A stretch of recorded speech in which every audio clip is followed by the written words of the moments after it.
E aí, pessoal do segundo ano, boa tarde, boa noite, bom dia, né? Não sei em que momento vocês verão esse vídeo. Nesse vídeo, né, eu vou fazer a correção do PET 4, né, da semana 1 de História. Acompanhe. Antes de fazer a correção das atividades, eu vou fazer alguns comentários sobre, né, o tema, né, da aula da semana 1 do PET 4. Vamos lá, então. Seguinte, o PET, né, que vocês têm acesso aí, né, está propondo como temática dessa semana, né, o mercantilismo. Aí tem poucas informações, né, tem a conceituação aí de mercantilismo e a conceituação do que é tráfico negreiro. Conforme vocês já sabem também, né, o PET, uma característica dele, ele dá indicações de onde vocês podem localizar o conteúdo. Clicando aí nos links do PET, vocês vão ter acesso aí a uma videoaula curta, né, sobre mercantilismo e dois textos, né, sobre o mercantilismo. Um especificamente sobre o que é mercantilismo e o outro, né, sobre o que é o tráfico negreiro. Após a leitura, né, desses dois textos e vocês terem assistido a aula, eu tenho certeza que vocês conseguirão aprender, né, compreender com bastante facilidade o conteúdo dessa semana aí. Vamos então para alguns comentários que eu quero fazer com vocês sobre o conteúdo. Primeiro, a definição do que é mercantilismo. Mercantilismo vai ser um conjunto de práticas adotadas pelos europeus ao longo dos séculos XV, XVI, XVII, XVIII, e que tem como objetivo a acumulação de capital. A acumulação de riqueza, melhor dizendo. Alguns historiadores vão dizer que isso é o capitalismo comercial. O capitalismo ainda como sistema econômico não está formado, mas esse princípio de acumulação de capital ao longo desses séculos é chamado de mercantilismo, né? O objetivo é a acumulação, né, pelo Estado de ouro, de prata. O mercantilismo é entendido como quanto mais ouro e prata o país tem, mais rico ele é, né? A grosso modo, é dessa forma que a gente pode definir o mercantilismo. Uma outra definição aí é sobre o tráfico negreiro. Vocês estão vendo aí imigração forçada, né, dos africanos, né, para serem escravos na Europa ou aqui nas Américas. Uma grande parte deles, né, vieram para o Brasil. E aí, seguindo aí o PET, né, além das indicações, tem algumas imagens aí de um navio negreiro e da casa de contratação, né, que hoje, né, estaria, ali, a função do Arquivo das Índias junto à Catedral de Sevilha, centro econômico do mundo no século XVI. Sevilha fundou-se numa profunda crise no seguinte, enquanto Londres e Amsterdã entrava no seu apogeu.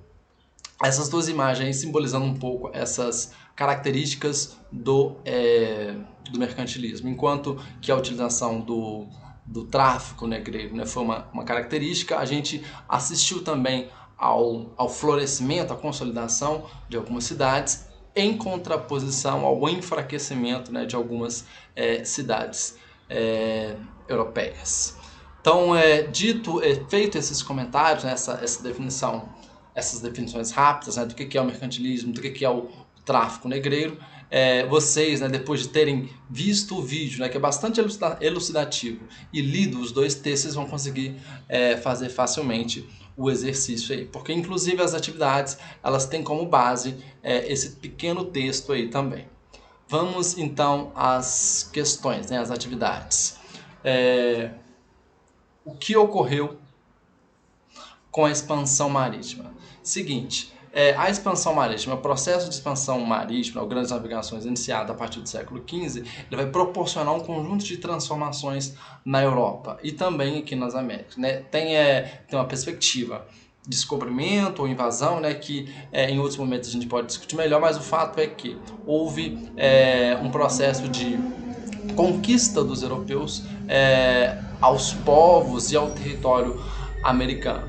Esse processo de colonização, entre aspas, descobrimento e ocupação do território americano, né, chamado de expansão marítima, né?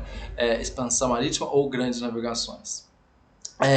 Esse processo ocorre no século XV, especialmente com os com os países da chamada Península Ibérica, né, Portugal e Espanha, que vão ser os pioneiros do processo das grandes navegações. Vai ser justamente esse processo das grandes navegações que vai possibilitar o mercantilismo, que vai possibilitar o acúmulo de riquezas de ouro e prata, né, pelos países europeus. Quem viu o vídeo, né, já percebeu que existem diferentes tipos de mercantilismo. Vou até voltar aqui no texto. Cadê? Acompanha aí, ó, o metalismo, né, ou bulionismo, que vai ser feito, né, especialmente pela Espanha, que vai ser literalmente o acúmulo, a extração de ouro, de prata, né, das colônias europeias, o acúmulo de prata, no caso da Espanha, principalmente de prata, né, o acúmulo desse metal que era muito valorizado, né, que era um produto muito de alto valor, né, para a Europa. Nós temos também um outro tipo de mercantilismo, que é o cobertismo, né, que vai ser mais um mercantilismo de tipo francês, que tinha como objetivo acumular ouro e prata de outra maneira. Industrializando, aliás, não existia indústria ainda, mas criando manufaturas, eles conseguiriam vender esses produtos manufaturados, que tem um valor agregado maior, e atrair essas moedas, né, de ouro, de prata para os seus países. Uma outra característica, né, do mercantilismo é a chamada balança comercial favorável. O que é isso?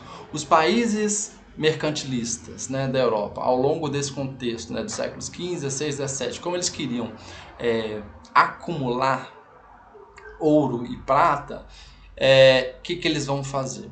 Eles vão querer mais vender do que comprar, porque com isso eles estariam acumulando, né, preservando mais ouro e prata dentro do seu país.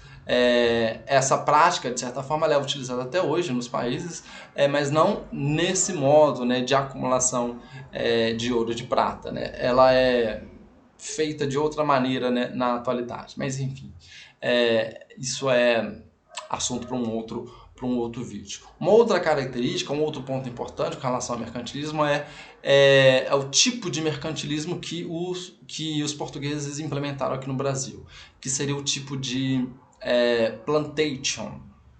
Tendo o objetivo de acumular ouro e prata, Portugal o que fez? Implementou a chamada plantation. O que é a plantation?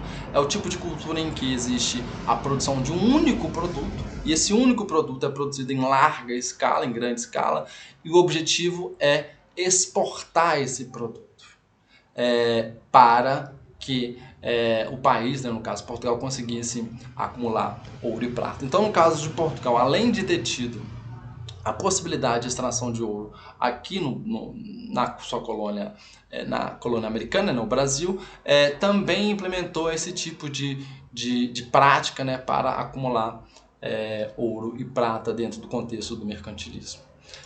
Então, tudo isso, né, forma, né, o conjunto de eventos, né, da expansão marítima que vai resultar, que vai modificar, né, as relações europeias no contexto do século XV ao XVIII. Letra B, o que visava o mercantilismo? De certa forma eu já falei, né? O objetivo do mercantilismo é a acumulação de metais preciosos, é a acumulação de ouro e de prata. Isso, naquele contexto, era um sinal de que o país era rico. Isso era um sinal de que o país tinha muito dinheiro, tinha muita riqueza. A acumulação a acumulação de ouro e de prata. Inclusive o mercantilismo, em alguns textos, né, a gente vê se referir ao mercantilismo como também metalismo, se referindo especificamente a essa acumulação de metais preciosos, né, que era o objetivo das práticas mercantilistas. Letra C. Qual a relação do mercantilismo com o tráfico negreiro? Seguinte, o tráfico de escravos, né, os africanos, desculpa, os africanos já tinham contato com os portugueses, né, com os europeus, ao longo do século XV, e os portugueses, especialmente, eles vão aproveitar do escravismo, né, vão aproveitar da escravidão para conseguir ganhar dinheiro. A relação aí, de certa forma, é que o tráfico possibilitou ainda mais o acúmulo de capital, né, o acúmulo de dinheiro, o acúmulo de ouro, de prata, né, por parte dos países europeus, né, por parte dos países mercantilistas. Essa que é a relação direta que a gente pode perceber, a possibilidade de acumulação de capital com a escravidão. Tanto os portugueses, tanto os europeus de maneira geral, como alguns próprios africanos conseguiram ganhar dinheiro, né? Acumular dinheiro, acumular riqueza com o tráfico negreiro. Letra D. Quais as consequências do tráfico de escravizados? São muitas consequências, né, tanto para os escravizados como para as populações que recebiam, né, essa população. Mas a gente destaca aí, a gente pode destacar uma mistura ou miscigenação cultural.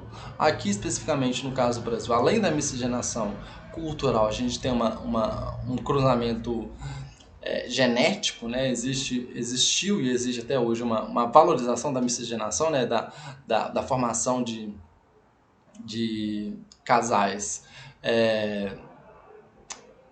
raciais, né? De brancos e negros, negros e brancos, enfim. Então a gente pode apontar como consequências diretas para o tráfico de escravos. A gente pode apontar a hibridação, né, que vai ser esse cruzamento genético. A gente pode apresentar a miscigenação cultural, a mistura, né, das várias culturas desses povos. A gente pode apontar também como consequências negativas, né, para, no caso dos países africanos, né, um processo de empobrecimento e também de acúmulo de algumas poucas pessoas, tanto na África e principalmente na Europa. Enfim, de maneira bastante resumida, é isso. Espero que vocês tenham entendido. Quero lembrar que nós, professores, estamos disponíveis para vocês, né, no chat do aplicativo Conexão Escola. Qualquer dúvida, mande para nós alguma pergunta, algum esclarecimento. Abraços, até mais.